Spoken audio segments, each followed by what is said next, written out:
The Vietnam War, a conflict where soldiers reported hearing unexplained voices echoing through the jungle.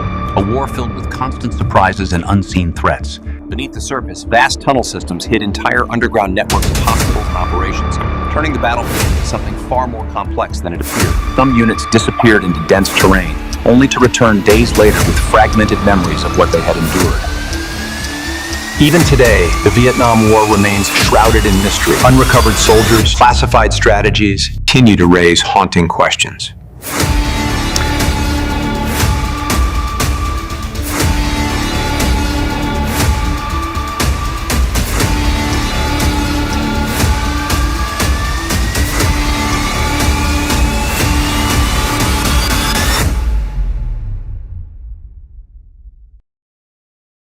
By the late 19th century, Vietnam had been folded into French Indochina. On paper, colonial rule promised roads, railways, schools, and order.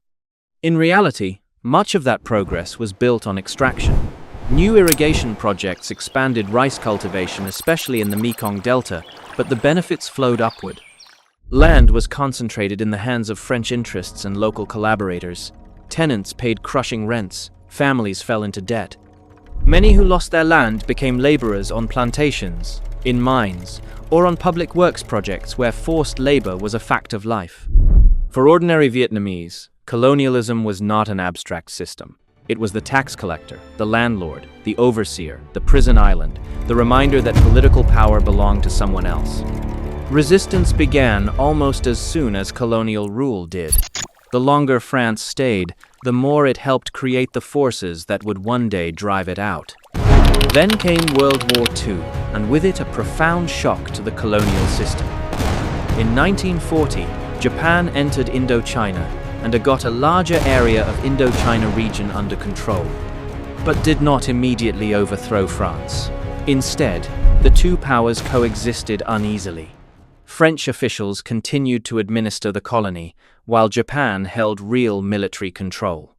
In the north, a combination of Japanese requisitioning, wartime disruption, and environmental stress helped trigger a catastrophic famine in 1944-45, killing over 1 million people in this region.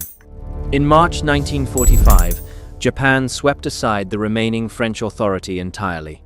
Into that crisis stepped a man who understood both revolution and symbolism. Ho Chi Minh had spent years abroad in France, in Moscow, in China, and had become both nationalist and communist.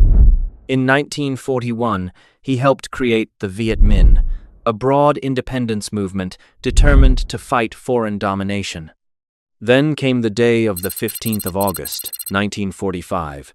Japan announced its unconditional surrender after atomic bombings in Hiroshima and Nagasaki, and his position was weakened in United Vietnam. Ho moved fast. In Hanoi, before a jubilant crowd, he declared Vietnamese independence. The time has come to wave our flag of freedom. All men are equal.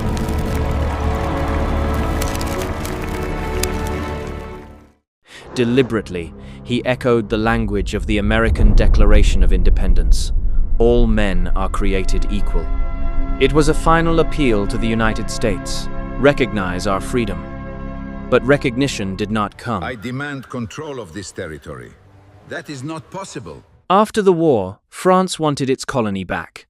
The Vietnamese who had just heard independence proclaimed had other ideas. Talks between Ho Chi Minh and the French failed. And as a result, in 1946, fighting erupted, and the First Indochina War began, and started a brutal struggle between a colonial army trying to restore authority and a nationalist movement determined to break it forever. At first, Washington was not automatically hostile to Ho Chi Minh. In 1949, the Chinese Communist Party, led by Mao Zedong, took power in China. This changed everything. China began to send weapons and supplies and military training and advisors to Vietnam, and this support was crucial for the Viet Minh in fighting France.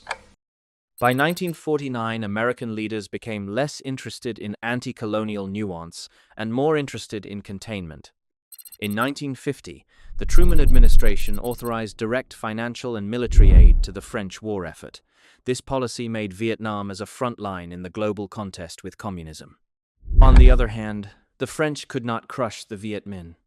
Ho's movement drew strength from nationalism, discipline, and the belief that it was fighting for the country's future. The war dragged on through jungles, paddies, and remote outposts, costly in lives and confidence. Then, in 1954, came the battle that changed everything: Dien Bien Phu. The French believed they could anchor a fortified base in a remote valley and lure the Viet Minh into a disastrous conventional battle. Instead, the Viet Minh hauled artillery through punishing terrain, ringed the valley, and pounded the garrison from the surrounding heights. This turned the table, and French got harder hit by Vietnamese. When the French position collapsed on the 7th of May, 1954, nearly a century of French rule in Indochina was effectively finished. The defeat in Battle of Dien Bien Phu forced the French to do a settlement with Ho Chi Minh, who was leading the Vietnamese fighters. At Geneva in 1954, negotiators reached a compromise. Vietnam would be temporarily divided into two parts. Ho Chi Minh's forces would regroup in the north. French-backed anti-communist forces would hold the south. It was decided that the line is not supposed to be a permanent border. Nationwide elections were envisioned for 1,956 to reunite the country. But there was another player of the game there: the United States. It did not sign the final declaration in the way other parties did, and American officials had little desire to gamble on elections they feared Ho Chi Minh might win. At that time, the president of USA was President Dwight Eisenhower, who gave the domino theory. That domino theory says if one state in Southeast Asia fell to communism, others might follow. In that vision, the American administration was very sensitive regarding Vietnam because Ho Chi Minh was fully supported by Communist China. And so a temporary partition began to harden. In the north, Ho Chi Minh built a communist state. In the south, the United States backed the creation of a separate anti-communist government. The man Washington chose to anchor South Vietnam was Ngo Dinh Diem. But there was one problem: that man was a complicated figure, anti-French, fiercely anti-communist, nationalist in his own way, and deeply shaped by his Catholic background. To American officials looking for a reliable partner, he seemed disciplined and resolute. In 1955, Diem pushed aside the former Emperor Bao Dai and consolidated control. His regime relied heavily on family, patronage, and repression. He had extensive American economic and military support, but he failed to create a broad political base in the countryside. Promised reforms, especially land reform, fell short. Political opponents were jailed, silenced, or branded as communist threats. The problem that made the situation more worse was, in a majority Buddhist country, Diem's favoritism toward Catholics. This made his government look sectarian as well as authoritarian. By the early 1960s, the contradiction was impossible to hide. The United States was backing a government it called legitimate, while South Vietnamese saw that government as corrupt, coercive, and disconnected from their lives. Then the crisis erupted into one of the most unforgettable images of the century. In 1963, after government forces killed demonstrators during Buddhist protests, Buddhist monks escalated their resistance. In June, at a busy Saigon intersection, the monk Thich Quang Duc sat down, was doused with fuel, and set himself on fire. The photograph was captured and raced around the world. U.S. President John F. Kennedy, whose government was the main sponsor of Diem's regime, was shocked of Thich Quang Duc's death. He said, "Jesus Christ, no news picture in history has generated so much emotion around the world as that one." After that incident, the Washington's confidence in Diem began to collapse.